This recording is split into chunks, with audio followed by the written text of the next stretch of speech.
Hey, Internet Hulk. Hey, how you doing? So here we meet again. IDDQD, of course, not playing last week, but the week before that, you guys had won. We brought you on here. So I guess first thing I'd say is, A, what's changed between then and now? And B, what's up with Pluppy? Do you actually have the allure to make Pluppy stay with you? Or can you tame him? Or what's up with that? Can we tame the beast? We don't know yet. I guess he's just, like he has a lot of offers. He's a really good player, really nice guy, and he's just taking his time with every team, I guess, and then explores the best option for him. I don't know. I can say from our side so far that we really like him. He's definitely like an, how do we say? Like he's definitely a good choice for us. So I don't know. I feel like we have good team play. So we have to see. I guess we're gonna wait this weekend and maybe next week, and then he's probably make a decision, or maybe it's up to him, I guess. Your move, Pluppy, right? Yeah, your move, Fluffy. So meta-wise, there's been a lot of talk over the meta over the idea of two heroes versus one hero and everything else. And we saw that in the last week's North American finals. We saw a lot of double Winston, double Lucio, double Reaper. Yeah. But then today we saw a bunch of Junkrat, etc. So do you think that the 2-2-2 strategy that we saw last weekend was overpowered? Or do you think that you guys have a pretty good handle on the meta and you know what? It's good for switch-ups, but you guys knew what to do if you ran into it today. So we didn't play last weekend's cups, so I cannot say about the cups. But what I can say, we saw it, and then we actually started scrimming NVS a lot on NA. At first, I feel like if they run normal comps, we did a really good job. We actually have a good record against them in scrims. But then they used the same thing against us in scrims, and we kind of didn't really know how to answer it. But then we figured it out after like 1 or 2 days. And I don't really think it's overpowered. I just think like it's really strong if you don't know how to handle it. Like double Winston just pretty much overpowers you or overwhelms you if you didn't see it before. So it felt like on Gibraltar, for example, we did a really good job, and usually we never really ran double Winston against Reunited. So I felt like they couldn't really handle it, even though I don't think like the monkeys might have been the difference, but just like going on them with double monkey. I don't know. I don't think it's definitely something that newer teams or teams that didn't play against have problems with. But once you kind of get the grasp on how to counter it, it's not that overpowered. It's pretty lame to watch, actually. So Let's talk a little bit about Winston, though. You mostly played Winston during the day. Now he's kind of had a rise in the meta. Kind of just as a dual kind of tank. What do you really see his role as far as the team goes? Is he to initiate? Is he to finish fights? Does he do all of those things? Where do you just give us an overview on where you see Winston in the current composition and meta right now? So Winston is actually, I feel like he has great zoning potential. Like I don't know if you could see it, but usually when you have like most good teams right now have a really good McCree player, for example, and usually what I've been doing is trying to jump Zenyatta or McCree, and also if he's orc, like he either dies instantly or you place the bubble and you pretty much zone the whole backline, like Lucio, Zenyatta, and also McCree. He's running back, and your team is pretty much fighting like 5v3 or something if the Reinhardt charges in or something.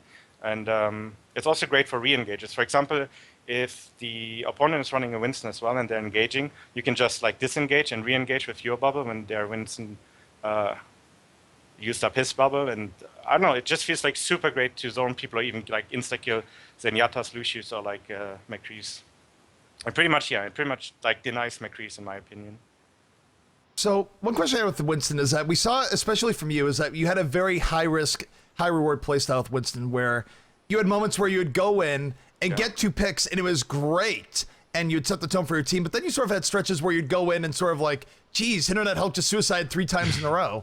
Yeah. Is that one of those things where you're still testing out the limits, or is that just sort of inherent in the Winston playstyle where if you're going to go that deep, sometimes it works out, and sometimes you just get crunched by, McCree hitting right-click a few times? Yeah, for me it's like, it's kind of hard for me to remember particular moments, but I feel like 90% of the time when I would instantly die is either the other team reacting perfectly or me failing, or like maybe a timing issue between me and my team. But usually, for example, you see a lot of Winston Reaper or Winston Genji even on our side. So when I jump in, we usually, for example, have a Reaper flanking, jumping into my bubble. So I guess in those moments it might have been my face. I remember especially one moment where I didn't press ult. It was like really low, but it's just, like if you're in the air and you instantly get discorded, McCree and Reaper shooting you. If you're too far out, then you just get one-shotted. There was also a moment where I got one shot by Reaper, but usually I think you can do it almost safely right now. Yeah. So one thing I think that makes Overwatch so really cool to watch from a spectator point of view is that you mentioned not using ult. That's one of those things where really is probably on like what, a 0.25 second margin, where it's very, very close to you getting ult off, but then you're getting off. Yeah. And I feel like Overwatch as a game is full of all these very, very tiny moments where just not even a second, like not even a half second, just a very tiny difference in reaction time from the teams can result in a completely different outcome because, you know, say one of those times where I think, you know, maybe it was on Dorado that I'm thinking of, where you went in and instantly died. Say you got in and then you got your ult off. Suddenly, the entire part of that fight is totally different. Or in times where, you know, say the other team was a little bit slow in punishing you and you got everything off and got 2 kills. Yeah. It feels like competitive Overwatch is on a very, very thin line between great victory and crushing defeat. Yeah, I've seen specific like interviews from some NA players that've been crying a lot about the game, have no skill cap and stuff. But I just think it's like, you know, it's like it's like there's a lot of decision making and a lot of team play. Like for example, I come from League of Legends, and I say if I would switch to Heroes of the Storm, like I already know it's a Blizzard game, so I know I'm getting into like more casual type of community, but you know it still requires a lot of like skill, but just like different way of skill. Yes. You don't need a lot of aim, but maybe, you know, like you need timing, decision making, and be on point with your team. And the 6-man is obviously harder to get the best team play in, as if you're just having a 5v5 game or stuff. So there's just different types of skill, I'd say. I mean, You know, I think one thing going into without naming names or anything else, I feel like some players that came from other competitive FPS games sort of had a bad taste in their mouths because if you're used to sort of say, let's say you're TF2, right? Yeah. You have this case where really you're dominating pubs most of the time because A, you have a billion hours in the game, and B, you're not getting that many people coming in that are grinding up the game for 12 hours a day trying to compete with you at that point. It's still, you're sort of used to your position, whereas Overwatch is this case where you have people coming in from all sorts of games. It's this big melting pot of skill, and to top it all off, there is a absolutely brutal matchmaker that pretty much ensures that you're going to be going against people that know what they're doing. So the odds of you going in and 1v6ing an entire pub, it takes a lot more effort. Not to say people to do it because they definitely do it all the time, but you have to put in the work and you can't just expect to come in and be royalty because you were good in another game. It's the same, like in like League of Legends, StarCraft, they all have like huge communities. So even if the games would be easy, like you still like have to compete with those guys who are the most active. And as far as Overwatch goes, I can like already tell people who don't have the insight in scrims and all that. Like for example, Reunited, Flat Earth, they're all good teams that put on like hours and hours. Like I don't know, we've been. For example, one day we only played 2-hour scrims, but usually we play like 6 to 10 hour scrims every day. And we're like, you know, like we're really committed to like being the best team. And I think Envious is scrimming a lot as well. So those are the teams I know of that are doing great, and they're trying hard. They're watching VODs, we're watching VODs, and we're trying to improve. So, I mean, if you want to compete with us, like raw aim or like just, you know, being good on public is not going to make it. You need a team, and you need to put in the hours as a team. So yeah.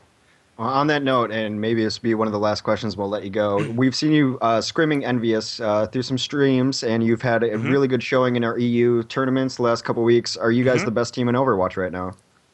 Well, I'd like to think so, but it's just, you know, like so far we're unbeaten in official matches. We didn't play against NA teams yet in cups. Yeah, like you said, we have good showing in scrims, but we have to see. Like we will play tomorrow, but we will be handicapped on NA. So keeping that in mind, I guess. But I'd like to think so. Right now, I think we're like, probably the best team. Teaser. We'll look forward to tomorrow. There you go. Yeah. Any personal shout-outs or anything you want to say before we let you go? This is sort of your victory lap, so anything you want to say, go to it, INTERNETHULK. Well, yeah, everyone who supports us, a big shout out. Everyone who wanted us to win, who want us to do well. And I guess since we don't have a sponsorship yet, which we are slowly looking into, but I guess the biggest thank goes out to my team. They did really well. We were motivated, and you know, like thanks to those guys. It's fun to play with them, and that's about it, I guess. Congratulations. Right, we'll see you sounds tomorrow. Yeah, thanks guys. Okay, see you. Bye bye. Have a good one.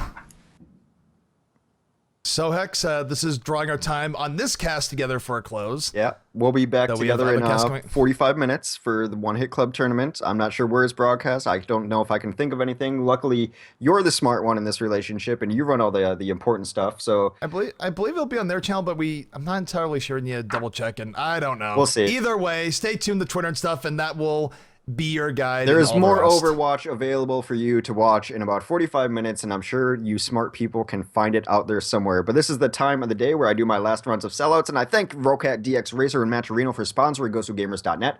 I thank GosuGamers.net for putting up with us and supporting us and all the admins behind the scenes, all the coverage guys. I don't want to name all your names because I always forget one or two, then I get angry Skype messages, and it makes me feel sad inside. Thanks for everyone at GosuGamers.net. Thank you to ZP. If you want to check out my stuff personally, you can find me at Twitter at Hexagrams. I don't post a lot, mostly just Overwatch stuff, and I stream when I'm not casting 18-hour days, generally kind of really boring kind of adult hours, probably like 5 to about 10 on Monday through Friday. It gets really lame, but that's when I stream, so you can go ahead and preemptively follow me at twitch.tv/hexagrams. Thank you, ZP, for carrying me today, even when I wasn't in the cast, so I will turn it over to you, my friend. Yeah, I mean, you've said most of the shout-outs. Of course, big shout-outs to all our sponsors today. Huge shout-outs to GosuGamers for running these tournaments, all the support staff that goes involved. Really, really just awesome people in general. And we will be back tomorrow with the North American weeklies, where we will see Envious and apparently see some cross-Atlantic play with IDD QD trying to come to North America to steal the crown away from Envious. So you won't want to miss it. But that being said, that wraps it up for us today. I'm ZP, joined by Hex, and we'll probably be seeing you in 45 minutes for the One Hit Club tournament. So stay tuned and all the rest. Thank you guys for joining us today, and we're out.